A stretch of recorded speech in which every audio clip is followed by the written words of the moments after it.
as we're a little bit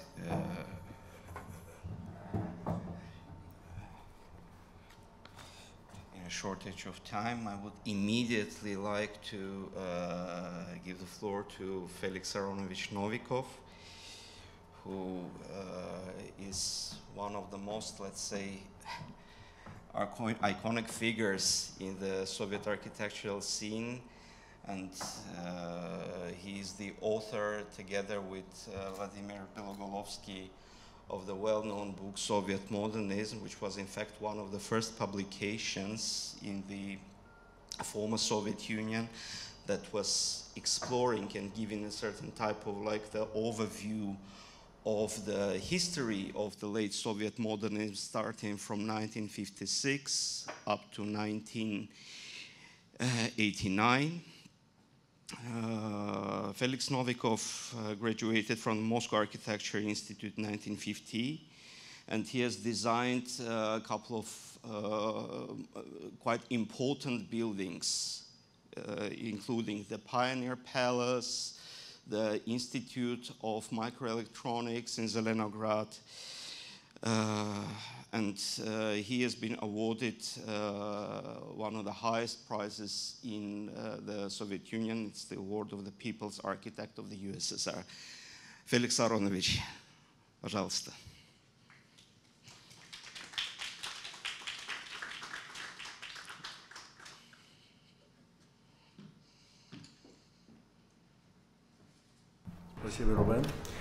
Thank you, Ruben. Distinguished colleagues, 45 years ago, the Soviet Union was celebrating the 50 years anniversary of the October Revolution. Then I was a 40-year-old architect, and I brought to the chief editor of the Nowy Mir magazine, Mr. Twardowski, an article, architecture, which was a history of the Soviet architecture. I became the student in 44 when the war was still raging. And by that time, I was in the professional circle already for 23 years, and I had an understanding about this time. But the 20s were far behind me. This article was published in September in the magazine and after some time someone I didn't know called me and said that he received a letter from his brother who lives in New York, and that New York brother wrote to him that in this article, for the first time in the book, he read the truth about the architectural avant-garde, and it was Naum Gabon, a sculpture, an American sculpture. Then later on, I came back to the history of Soviet architecture and its current developments, and in January 1992, in article Moskovskие Novosti, Moscow News, I published an article which called "In the Memory of the Soviet Architecture," and I was the first who declared this architecture was dead. So 20 years have passed from that time.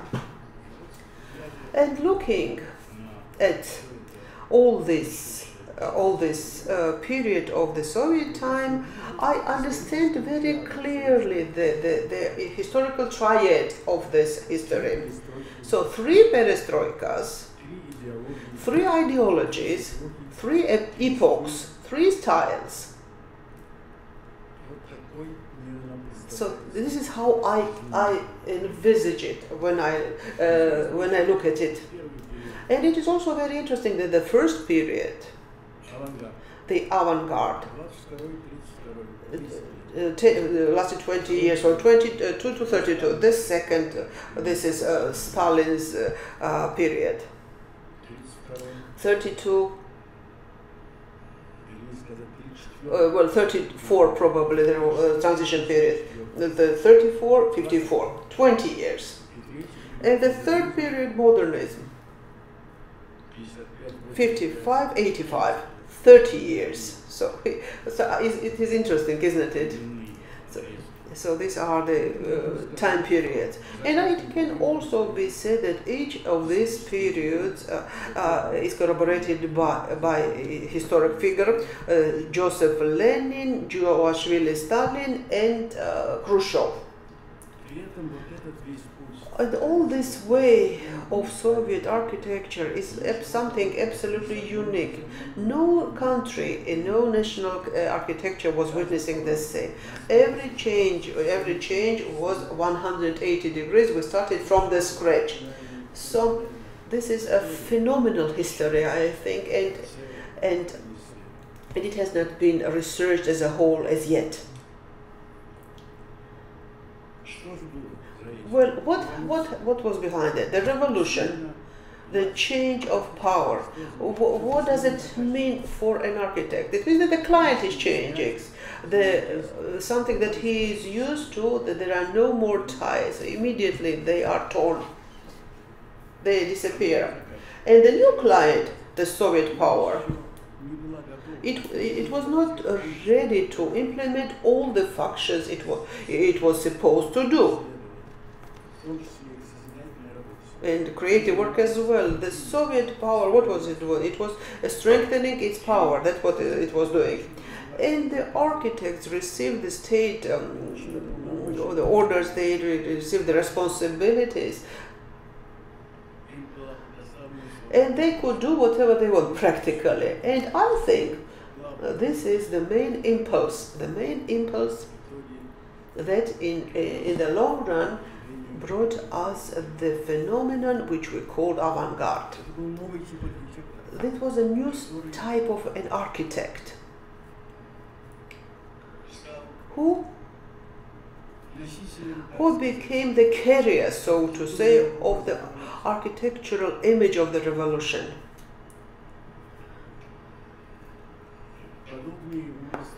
Such ideas also were followed by saying no and negating the past. And it was expressed by a young writer very well. He said the proletariat is burning the corpse of the bourgeoisie and is burning its dead art. We have to say no to all the evil on the world so that there is the space to construct the good and the beautiful. If the law on extremism that was recently adopted by the Russian Duma had this back force, then Andrei Platonov, the character of Turgenev would have been declared a criminal. And of course, the architects' ideas were not so radical, but they were constructing their buildings where the churches have been demolished. The church of the Christ the Savior in Moscow, was demolished. We will construct our new world, said the words in the hymn. So that was the revolution ideology. The words of the hymn called to new ideas following the call of the revolution. This was the first perestroika. The air demanded innovations. And the spirit, the ideology of the architects brought about the variety of the positions, and it gave the required result. Though the fantasy of the architects gave naive ideas, something that was not implementable, at the same time there were such projects that have been done from whatever material they could lay their hands on. And now these are the buildings that are considered the monuments of that romantic period of time. You know what it finished with. 20s were followed by another form of architecture. All over the world, it was the attitude was adopted to this change, which, by the way, brought together the Soviet architects with what has happened. Michel Aragon was writing about that. In Paris, his book was published, and this is what he said. The reaction of Soviet Russia against the architecture of the 20th century was a result of disappointment, because after the revolution, many modern buildings were constructed in a haste. There was no materials, there were no specialists, no qualified working force, and the revolution, people were brought back to academism and traditionalism. But I think that the reason of the second perestroika was something else. Of course, among the leaders of the revolution, there were highly educated people as well, but most of them, especially at the beginning of the 30s, when the power was already very powerful, and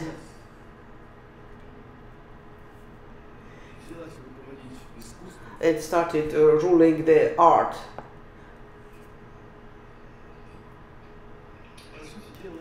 In fact, they were the so-called new Russians of the first Mark, so to say, because they are different from the second wave of new Russians which came into Russia in the 90s, by the fact that at that time the atmosphere did not allow for your personal laying of your pockets.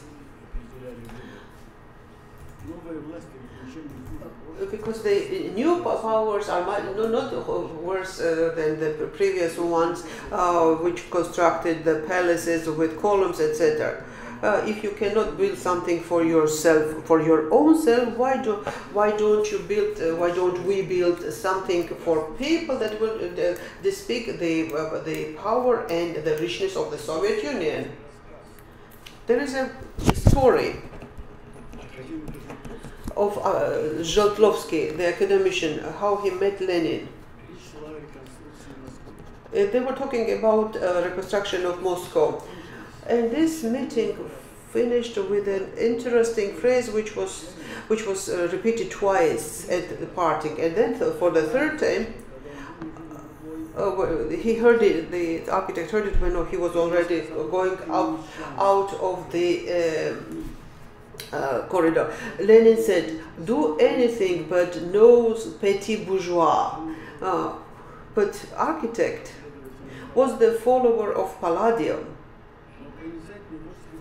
But Lenin knew something else. He knew the people. He knew the people who were surrounding him and those who had to make the decisions on the art.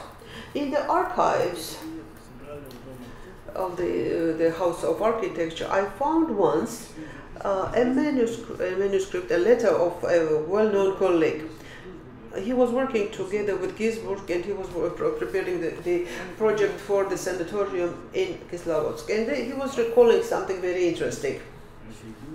Ginsburg was giving this project to the customer and said that the facades of the side facades are neutral. And Servo Orjonikidze, who was a high official in the power, said no. We do not need such an architecture. We, the Bolsheviks, this is what the communists call themselves, we are for something or against something. And Bolsheviks were for using the classical buildings. They were for monumentalism.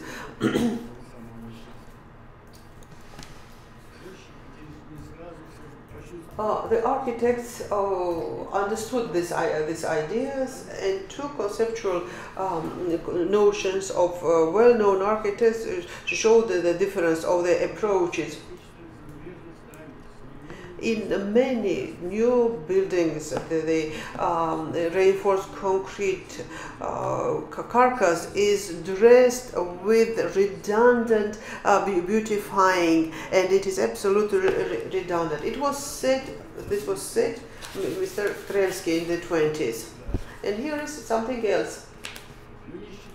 We do not believe that the idea of the reinforced concrete is just the bare wall.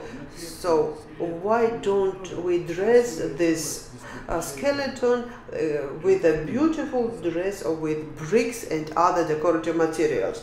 This was said in the 30s. In this case, the official dialogue was determined by some of the ideas that came first in the literature, the so-called social realism, which was a method of literature, and it was formed as a two-part word, which had the following components. The architecture of Soviet realism must be socialist in content and national in its form. It is quite clear, it seems, but when we look at it closer, it is very, very difficult to understand that the content, the socialist content, can be any Soviet construction. And I state that not a single capitalist building during the Stalin's period could enter the Soviet Union because our borders were closed. And then in Moscow there was constructed the trade center, not because it is built on American money and it resembles American buildings. And in all the cities, or practically in all the cities of the Soviet Union, you could see the buildings. You see the buildings resembling the petty bourgeois and even older periods. And because they were following the other samples. As to the national form, in all the times, especially during the previous revolutions, it was also the cause for, it was something that the architects were using. And no method of socialist realism could be talked about because it had no methodological description. And this petty bourgeoisie, so this is a threat to the social realism. There was also the professional ideology running against it. This is the talent and the craftsmanship of Soviet architects. And the buildings during the Stalinist period are also a witness of that. The Moscow skyscrapers or skyscrapers that we see in Moscow that were constructed in '54 are the example of that. And after the death of Stalin, there was the third perestroika by Khrushchev. He made a speech and he said that we are changing everything, and then there were different decisions made. Of course, I shall not tire you with the description of historical tendencies. You know it very well. We have to find out what were the what was the ideology. Maybe you will not agree with me, but I think that there was no ideology in the decision of the Communist Party. There was no ideology because you cannot consider the wish of Khrushchev that the building should be attractive in their form an ideology. There was no ideology. I am repeating, and I will later say why.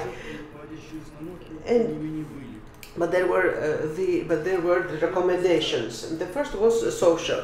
It said that it is important, it is necessary to construct mass residential buildings. So for the first time, the Soviet power turned to the people, and the typological projects were used and many districts were created, and it was the part of the city planning and the system of the complex servicing of the population. This is number one. And the second is the technological. This is industrialization of construction, utilization of the reinforced concrete as a means of receiving or as a means of achieving the result. And the third, economic.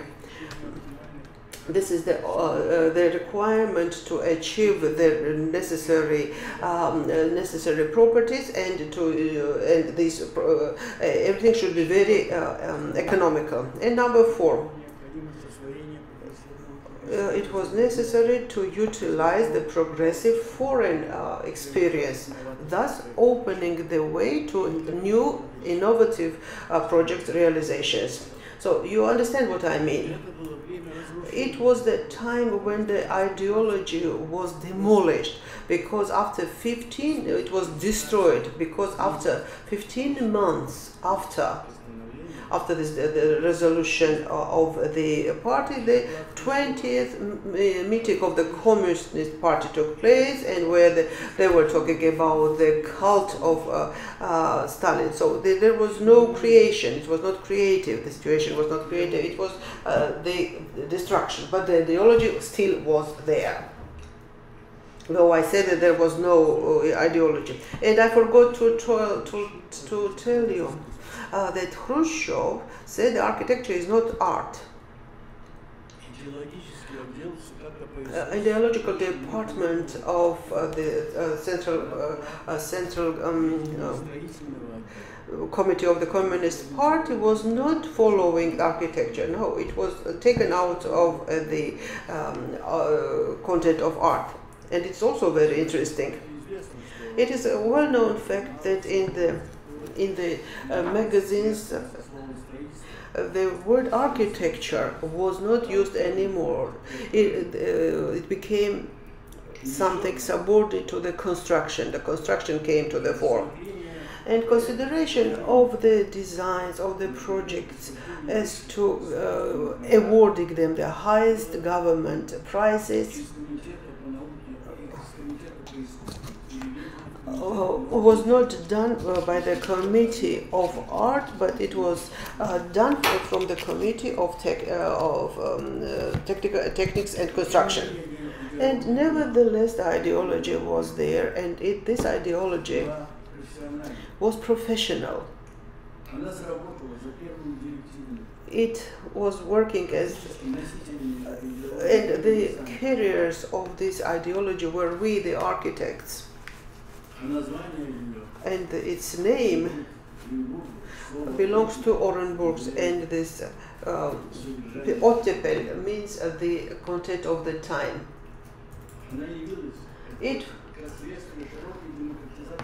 This thawing, this partial thawing of Khrushchev's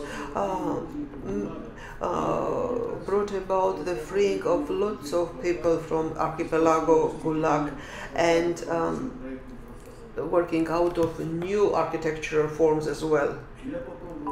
And I will try to explain to you the minds of the so-called people of the 60s. In October '57, I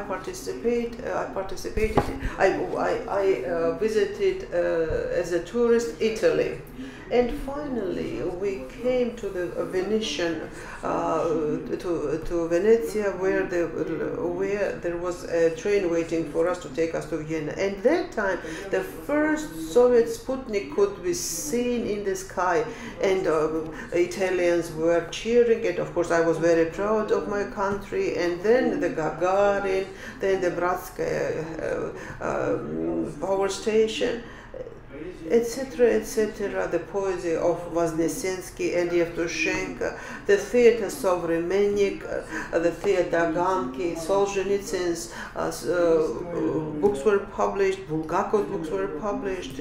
We were constructing new towns, Novoyozakistan, Toliani, and Naberezhny, Chelny, and there was pathos in our work. And the spirit of time was reflected. reflected in our monumental works. We are the authors of the Palace of Pioneers, and we together with the painters made the decision where to draw where there should be the portrait of Lenin, where should be the rocket flying into the sky. Nobody was telling us what to do. In Zelenograd, the authors determined where the square would be built and what the lighting would be, and we invited the sculptor to create a very interesting monument. And apart from our today's colleagues in Russia, we were drawing from the independence, because the client, the customer, did not pay from his own pocket.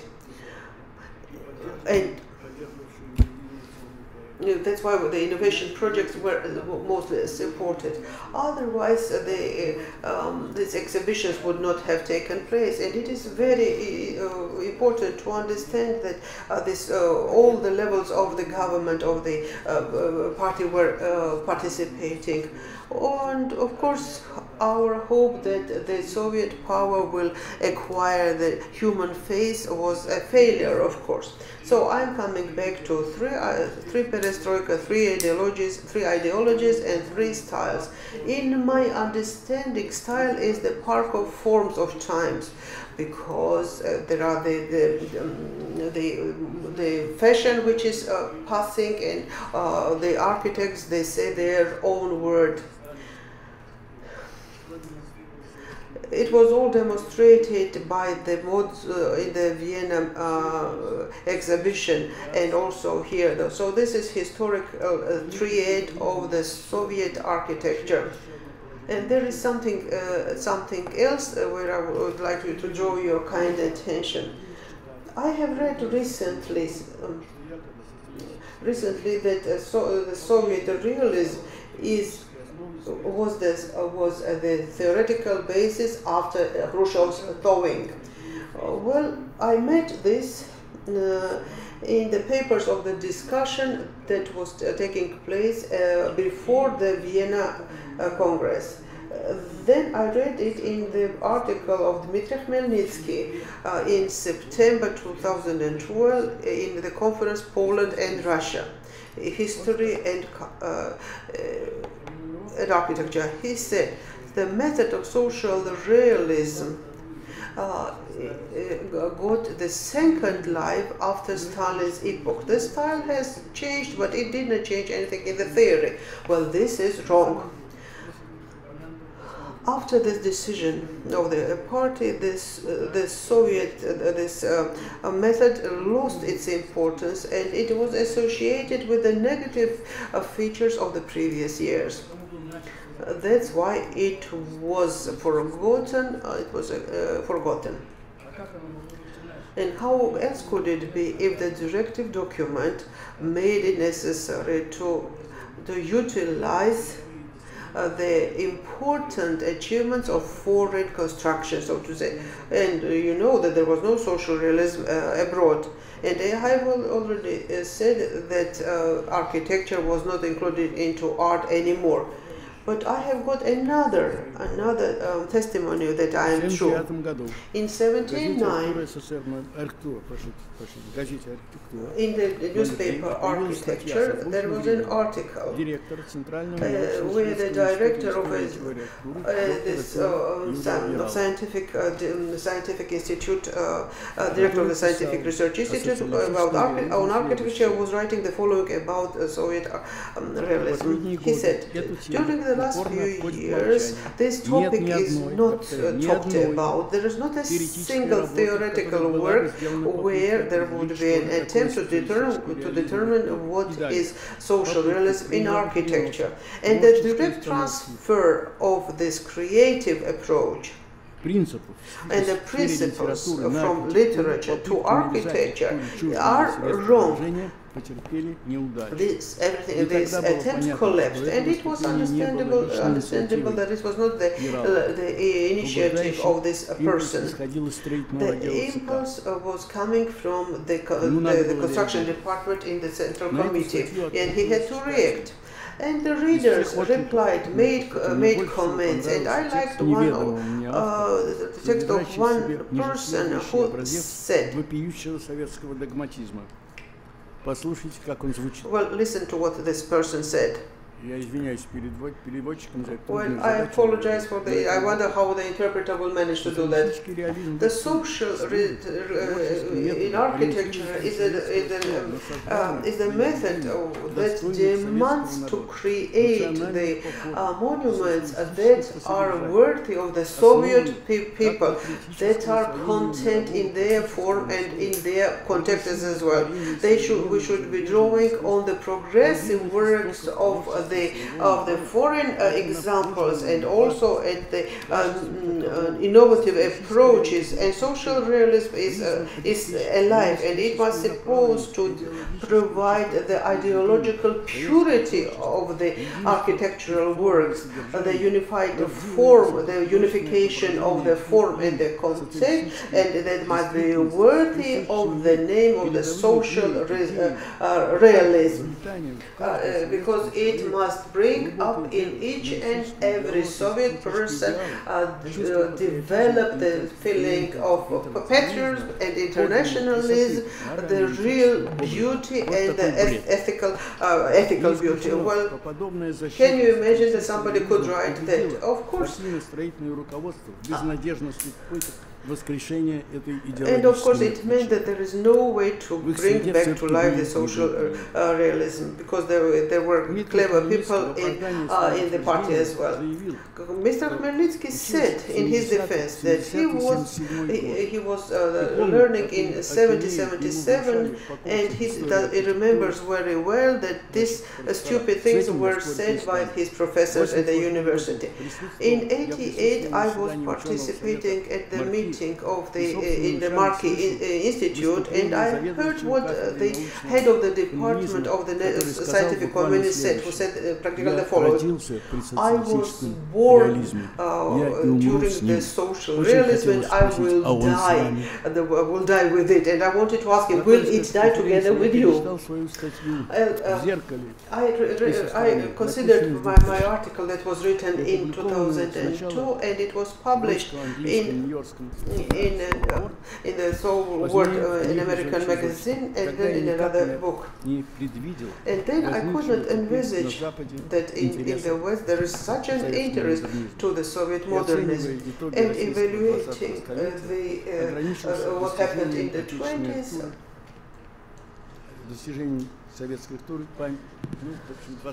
Well, architecture of the 20s. Well, you know that everybody believes that, but it is no secret that we, during the previous century, did not evaluate to the full extent the value of architecture. We condemned the Stalinism, the buildings, and we talked about the redundancy of the architectural facades, etc., etc. Now the time has come, and now time has come to listen to the evaluation from the West. The 19th Vienna Congress underlined that this heritage is very important. It's a part of the world heritage, and those who believe in modernism and postmodernism is also speaking for itself. Probably the time has come to rethink the Soviet architecture and evaluate its cultural heritage. And finally, looking at the exhibition, this Istanbul exhibition, I come to the very important conclusion that the exposition that will show all the trade of the Soviet architecture is a very good cultural action which is worthy of the outstanding museums all over the world. Thank you.